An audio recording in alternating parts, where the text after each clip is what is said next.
how did we get here exactly?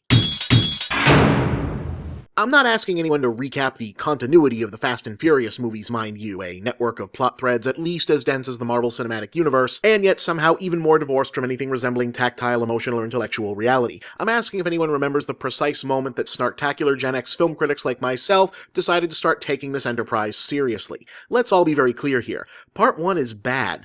Part 2 is basically a weak sauce cousin to the Bad Boys movies, 3 is okay, mainly because it has nothing but a fig leaf's worth of connection to the others, 4 is dull as hell, Part 5 seems to be where most of the critics jumped on board all the way, but honestly it really doesn't turn all the way good until the very end. Part 6 though, yeah, even I've gotta concede that was pretty great, and now Part 7 is not as good as 6, but still just about as much fun. After thinking on this before, during, and especially after my screening of Furious 7, I've come to at least one likely conclusion. Fast and Furious is the first movie franchise to ever successfully transition to self-parody, mostly by doing so in such a subtle, after-a-fashion kind of way that anyone who might have been annoyed by that transition probably didn't notice. It used to be movie geeks would joke about long franchises eventually morphing into insane action blockbusters as they went on, usually riffing on how the Rocky movies went from being this earnest, underdog Oscar movie to Part 4, and then suddenly he's defending America from a Russian supervillain with a sci-fi death punch power. Hey, you know what would be funny? If they did like Caddyshack 3, where the government had Al Cervic and Jack Hartoonian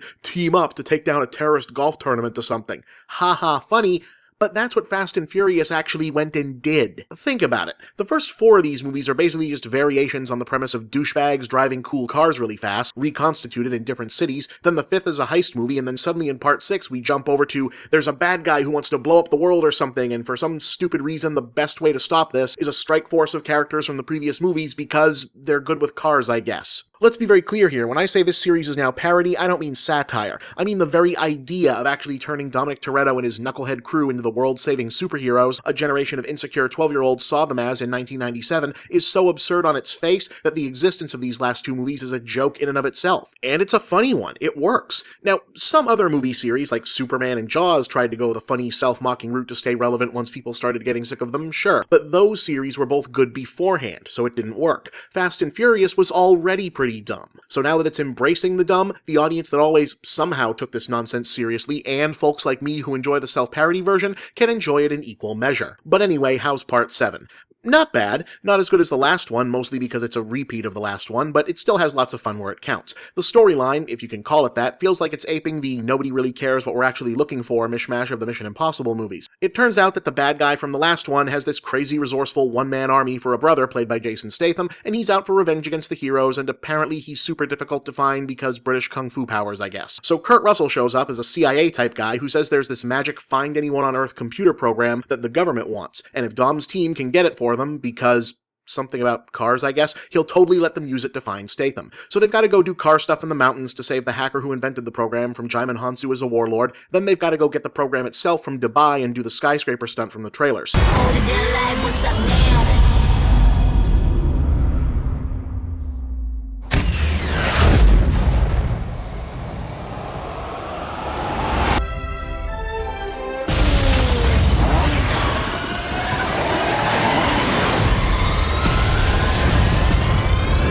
Then they've got to fight an attack chopper and a predator drone in Los Angeles, and at one point Ronda Rousey is there because we need someone for Michelle Rodriguez to fight, and Tony Jaa is there because I don't know. Oh, and even though we're supposedly going through all of this because we need to find Jason Statham, it doesn't really matter because Jason Statham just kind of teleports in to wherever the heroes go, so there doesn't actually seem to be much point to all of the spy stuff. But it's hard to complain since, as I just got done explaining, at this point in the series, stupid is basically a feature. The point is, it allows for stunts and fights and catchphrases, and for Paul Walker's tragic mid-shooting death to be dutifully acknowledged by pumping up a subplot about his character moving on from the action hero game. And all of that works about as well as it needs to. The letdown here is that whereas Part 6 thrilled by taking the series to a whole other insane level, this one just sort of occupies that same level. There's no new elevation. Great stunts, great action, not complaining. I mean, I'm not sure what the next level of this nonsense would even be other than to have them, I don't know, fight the Decepticons or something, but the fact is the one thing this series cannot endure is inertia. More substantially problematic is that while franchise first-timer James Wan brings more more than enough fresh vision to the action, the series' secret weapon, the characters and their chemistry, just isn't as punchy this time around. Perhaps as a symptom of just repeating the last movie structure-wise, the distinct personalities of the good guys have started to blend together.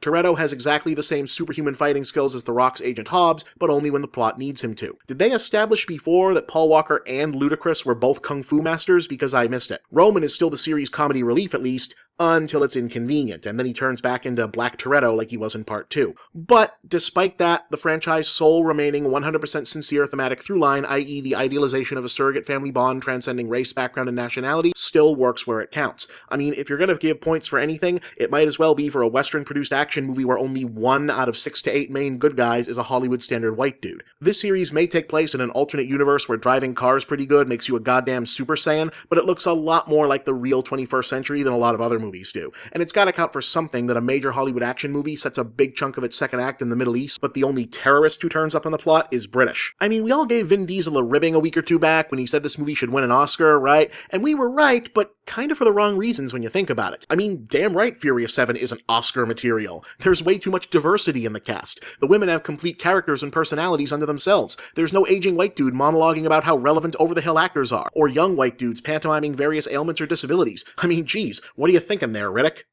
See you around.